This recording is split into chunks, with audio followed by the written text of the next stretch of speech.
ആസി ആർട്സിലേക്ക് എല്ലാവർക്കും സ്വാഗതം.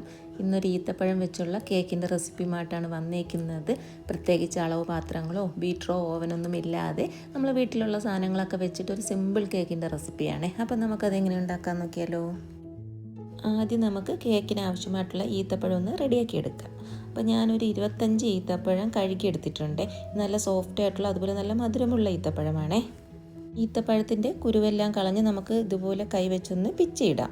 അപ്പോൾ നിങ്ങളെ കയ്യിൽ അത്യാവശ്യം ഹാർഡായിട്ടുള്ള ഈത്തപ്പഴമാണ് കിട്ടിയിട്ടുണ്ടെങ്കിൽ അതൊരു 5 മിനിറ്റ് നല്ല തിളച്ച വെള്ളത്തിലൊന്ന് ഇട്ട് വെച്ചിട്ട് ആ വെള്ളം ഊറ്റി കളഞ്ഞിട്ട് ഇതുപോലെ ചെയ്തെടുത്താൽ മതി. അപ്പോൾ നമ്മുടെ ഈത്തപ്പഴം നല്ല സോഫ്റ്റായി കിട്ടുമേ. ഒരു കൈപ്പിടി അളവിൽ ഉണക്കമുന്തിരി വെള്ളത്തിലിട്ടൊന്ന് കുതിർത്തിയെടുത്തിട്ടുള്ളതാണ്. അപ്പോൾ നിങ്ങളെ കയ്യിൽ കറുത്ത മുന്തിരി ഉണ്ടെങ്കിൽ അത് ചേർത്ത് കൊടുക്കണേ. അതാണ് കുറച്ചും കൂടി നമ്മുടെ കേക്കിന് ടേസ്റ്റ് കൂട്ടുന്നത്. ഇനി നമുക്ക് ഈത്തപ്പഴവും മുന്തിരിയും ഒന്ന് കാരമലൈസ് ചെയ്തെടുക്കണം. അപ്പോൾ അതിന് വേണ്ടിയിട്ട് 1/2 ഗ്ലാസ് പഞ്ചസാരയാണ് ചേർത്ത് കൊടുക്കുന്നത്. ഇനി നമുക്കിതിലേക്ക് 1 ടേബിൾ സ്പൂൺ വെള്ളവും കൂടെ ചേർത്ത് മീഡിയം ഫ്ലെയിമിൽ വെച്ച് ഇതൊന്ന് ചൂടായി വരുന്നത് വരെ വെയിറ്റ് ചെയ്യാമേ. പഞ്ചസാര മെൽറ്റായി കളറൊന്ന് മാറി വന്നു തുടങ്ങിയിട്ടുണ്ട്. ഇനി നമുക്ക് ഫ്ലെയിം ഒന്ന് കുറച്ച് വെച്ച് കൊടുക്കണേ. ഒരുപാട് ഫ്ലെയിമിൽ വെച്ച് കഴിഞ്ഞാൽ പെട്ടെന്ന് കരിഞ്ഞു പോകും, നമ്മുടെ കേക്കിൻ്റെ ടേസ്റ്റേയും മാറിപ്പോവും. അതൊക്കെ ഒന്ന് അഡ്ജസ്റ്റ് ചെയ്ത് അതനുസരിച്ചിട്ട് വേണം ഫ്ലെയിം വെച്ച് കൊടുക്കാനേ. നമ്മുടെ പഞ്ചസാരയുടെ കളറൊക്കെ മാറി നല്ല ബ്രൗൺ കളറിൽ വന്നിട്ടുണ്ട്. ഇനി നമുക്കിതിലേക്ക് ഒരു 3/4 ഗ്ലാസ് നോർമൽ വാട്ടറാണ് ഒഴിച്ചു കൊടുക്കുന്നത്. അത് മൊത്തത്തിൽ ഇങ്ങനെ ഒഴിച്ചു കൊടുക്കാതെ കുറേച്ചായിട്ട് ഒഴിച്ചു കൊടുക്കണം. പെട്ടെന്ന് ഒഴിച്ചു കൊടുത്താൽ ചിലപ്പം പുറത്ത് തെറിക്കാനൊക്കെ സാധ്യതയുണ്ട്. അപ്പോൾ അതനുസരിച്ചിട്ടൊന്ന് ഒഴിച്ചു കൊടുക്കണേ. ഒന്ന് ചൂടായി വന്നിട്ടുണ്ട്. ഇനി നമുക്കിതിലേക്ക് നേരത്തെ റെഡിയാക്കി വെച്ചിരിക്കുന്ന നമ്മുടെ ഈത്തപ്പഴവും മുന്തിരിയും ചേർത്ത് കൊടുക്കാം.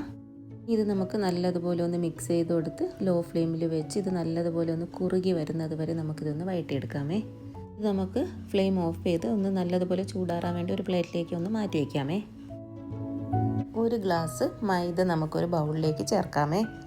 1 teaspoon baking powder, 1/4 teaspoon baking soda, 1/4 teaspoon ഉപ്പ്. നമുക്കൊരു ഫോർക്കോ സ്പൂണോ വെച്ചിട്ട് നല്ലതുപോലെ ഒന്ന് മിക്സ് ചെയ്ത് കൊടുക്കണം. നമ്മുടെ ഈ മാവിലേക്ക് നമ്മൾ ചേർത്തതെല്ലാം നല്ലതുപോലെ ഒരുപോലെ മിക്സായി കിട്ടണം. അതിന് വേണ്ടിയിട്ടാണേ. നമുക്കിതിലേക്ക് കുറച്ച് നട്ട്സ് എടുക്കാം. അപ്പം ഞാനിവിടെ വാൾനട്ടും ബദാമും കാഷ്നട്ടും എടുത്തിട്ടുണ്ട്. അപ്പോൾ നിങ്ങൾക്ക് ഏതാണോ ചേർക്കാൻ താല്പര്യം അതനുസരിച്ച് ചേർത്ത് കൊടുക്കുക. ചേർത്ത് കൊടുത്തില്ലെങ്കിലും പ്രശ്നമൊന്നുമില്ല. പക്ഷേ നമ്മുടെ കേക്കിലിടയ്ക്ക് കടിക്കാൻ കിട്ടുമ്പോൾ അതൊരു ടേസ്റ്റ് അല്ലേ, അതുകൊണ്ടാണ് ഞാൻ ചേർത്ത് കൊടുക്കുന്നത്. ചെറിയ പീസസ് ആക്കി കട്ട് ചെയ്തെടുത്തിട്ടുണ്ട്. ഇനി അത് നമുക്കൊരു ബൗളിലേക്ക് ഇട്ട് കൊടുക്കാം. നമ്മൾ നേരത്തെ ഒരു മൈദ കൂട്ട് റെഡിയാക്കി വെച്ചില്ലേ, അതിൽ നിന്ന് 1 സ്പൂൺ എടുത്ത് ഇതിലേക്ക് ഇട്ട് കൊടുത്ത് ഒന്ന് സ്പ്രെഡാക്കി നമുക്ക് മാറ്റി വയ്ക്കാമേ. ഒരു 4 ഗ്രാമ്പ് കൂടി പൊടിച്ചെടുക്കണം. അപ്പോൾ ഗ്രാമ്പ് പൊടിച്ചെടുക്കാൻ എളുപ്പത്തിൽ ഞാൻ ഇതിലേക്ക് 1 ടേബിൾ സ്പൂൺ പഞ്ചസാര കൂടി ചേർത്ത് കൊടുക്കുന്നുണ്ട്. അപ്പോൾ നിങ്ങൾ എടുക്കുന്ന ഈത്തപ്പഴം മധുരം കുറഞ്ഞ ഈത്തപ്പഴമാണെങ്കിൽ ഈ സമയത്ത് ഒരു ടേബിൾ സ്പൂൺ പകരം 4-5 ടേബിൾ സ്പൂൺ പഞ്ചസാര കൂടി ചേർത്ത് പൊടിച്ചെടുക്കണേ. ഇനി നമുക്ക് മിക്സിയുടെ ജാറിലേക്ക് റൂം ടെമ്പറേച്ചറിലുള്ള 2 മുട്ട പൊട്ടിച്ചൊഴിച്ച് കൊടുക്കാമേ. ഇനി നമുക്ക് മിക്സി ഓണാക്കി ഒരു 2 മിനിറ്റ് ഹൈ സ്പീഡിൽ വെച്ചിട്ട് മുട്ട നല്ലതുപോലെ ഒന്ന് പതപ്പിച്ചെടുക്കാമേ. 1/2 ടീസ്പൂൺ വാനില എസൻസും നമ്മൾ നേരത്തെ പൊടിച്ച് വെച്ചിരിക്കുന്ന നമ്മുടെ ഗ്രാമ്പും കൂടെ ചേർത്ത് മിക്സിയിൽ വെച്ചിട്ട് ഹൈ സ്പീഡിന് 1 മിനിറ്റ് ഒന്ന് അടിച്ചെടുക്കാമേ. 1/2 ഗ്ലാസ് സൺഫ്ലവർ ഓയിലും കൂടെ ഒഴിച്ച് കൊടുത്ത് നമുക്ക് ഒന്നുകൂടി മിക്സിയിൽ വെച്ചിട്ട് ഒന്ന് കറക്കിയെടുക്കാമേ. ഇനി നമുക്ക് കേക്ക് മിക്സ് ചെയ്തെടുക്കാൻ വേണ്ടിയിട്ട് ഒരു ബൗൾ എടുക്കാം. അതിലേക്ക് നമ്മൾ നേരത്തെ റെഡിയാക്കി വെച്ചിരിക്കുന്ന ഈത്തപ്പഴം മുന്തിരിയും ചേർത്ത് കൊടുക്കാമേ. നല്ലതുപോലെ ചൂടാറിയതിന് ശേഷം വേണം ചേർത്ത് കൊടുക്കാനായിട്ട്. നമുക്ക് മിക്സിയിൽ അടിച്ച് വെച്ചിരിക്കുന്ന മുട്ടയൊക്കെ ഇതിലേക്ക് ചേർത്ത് കൊടുക്കാമേ. ഇത് നമുക്ക് നല്ലതുപോലെ ഒന്ന് മിക്സ് ചെയ്തെടുക്കണേ. ഈത്തപ്പഴവും മുട്ടയും ഒക്കെ നല്ലതുപോലെ മിക്സ് ചെയ്തെടുത്തിട്ടുണ്ട്. ഇനി നമുക്കിതിലേക്ക് നേരത്തെ നമ്മൾ റെഡിയാക്കി വെച്ചിരിക്കുന്ന നമ്മുടെ മൈദയിൽ അത് കുറേശ്ശായിട്ട് നല്ല കട്ടയൊന്നും കെട്ടാതെ നല്ലതുപോലെ ഒന്ന് മിക്സ് ചെയ്തെടുക്കാം. ഇനി നമുക്കിതിലേക്ക് ബാക്കി മൈദയും കൂടി ഇട്ട് നല്ലതുപോലെ ഒന്ന് മിക്സ് ചെയ്തെടുക്കാം.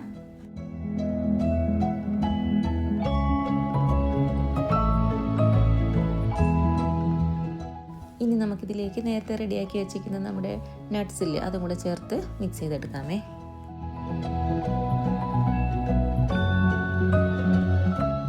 നമുക്ക് ബേക്ക് ചെയ്തെടുക്കാൻ ആവശ്യമായിട്ടുള്ള ഒരു പാത്രം എടുക്കാം. അപ്പോൾ ഞാനിവിടെ എയർ ഫ്രയറിലാണ് ചെയ്യുന്നത്.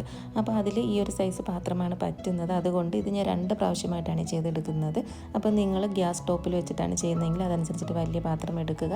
ഓവനിൽ വെച്ചിട്ട് ചെയ്യുന്നതനുസരിച്ചിട്ട് അതിന് സൈസായിട്ടുള്ള പാത്രം എടുക്കണേ. ഇതിലേക്ക് കുറച്ച് ബട്ടറോ ഓയിലോ ഒന്ന് സ്പ്രെഡ് ചെയ്ത് കൊടുക്കാമേ. ഇതിലേക്ക് കുറച്ച് മൈദ കൂടി ഇട്ട് കൊടുത്തിട്ട് നമുക്ക് മൊത്തത്തിലൊന്ന് സ്പ്രെഡ് ചെയ്ത് കൊടുക്കാം. അപ്പോൾ ബാക്കി മൈദ അതിൽ വരുവാണെങ്കിൽ അതൊന്ന് തട്ടിക്കളഞ്ഞാൽ മതിയേ. നമുക്ക് കേക്ക് കുറച്ചും കൂടി ഈസി ആയിട്ട് എടുക്കാൻ വേണ്ടിയിട്ട് ഞാൻ ബട്ടർ പേപ്പർ വെച്ച് അതിലേക്ക് കുറച്ച് ഓയിലും കൂടെ സ്പ്രെഡ് ചെയ്ത് കൊടുക്കുന്നുണ്ട്. നമ്മുടെ ബാറ്റർ നല്ലതുപോലെ ഒന്ന് മിക്സ് ചെയ്ത് കൊടുത്തിട്ട് പകുതി അളവിന് ഞാൻ ഈ പാത്രത്തിലേക്ക് ഒഴിച്ചു കൊടുക്കുന്നുണ്ട്. ഇതൊന്ന് ലെവൽ ചെയ്ത് കൊടുത്തിട്ട് എയർ ബബിൾസ് ഒക്കെ പോകാൻ വേണ്ടി ഒന്ന് ടാപ്പ് ചെയ്ത് കൊടുക്കാമേ. ഇനി നമുക്ക് ബേക്ക് ചെയ്യാനായിട്ട് എയർ ഫ്രയറിലേക്ക് വെക്കാം. 130 ഒരു 40 മിനിറ്റാണ് ഞാൻ വെച്ച് കൊടുക്കുന്നത്. ഈ ടെമ്പറേച്ചറിലും ടൈമിങ്ങിലും എനിക്ക് നേരത്തെയും ബേക്ക് ചെയ്ത് കിട്ടിയിട്ടുള്ളതുകൊണ്ടാണ് ഞാൻ ഈ ഒരു ടൈം വെച്ചേക്കുന്നത്.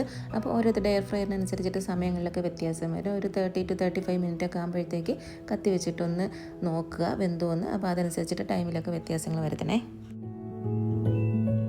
കേക്ക് ഇവിടെ റെഡിയായി വന്നിട്ടുണ്ട്. ഇതുപോലെ എന്തെങ്കിലും വെച്ചിട്ടൊന്ന് കുത്തി നോക്കുമ്പോൾ അതിലൊന്നും ഒട്ടിപ്പിടിക്കാതെ കിട്ടുവാണെങ്കിൽ നമ്മൾ പെർഫെക്റ്റായിട്ട് നമ്മുടെ കേക്ക് വെന്ത് കിട്ടിയിട്ടുണ്ട്.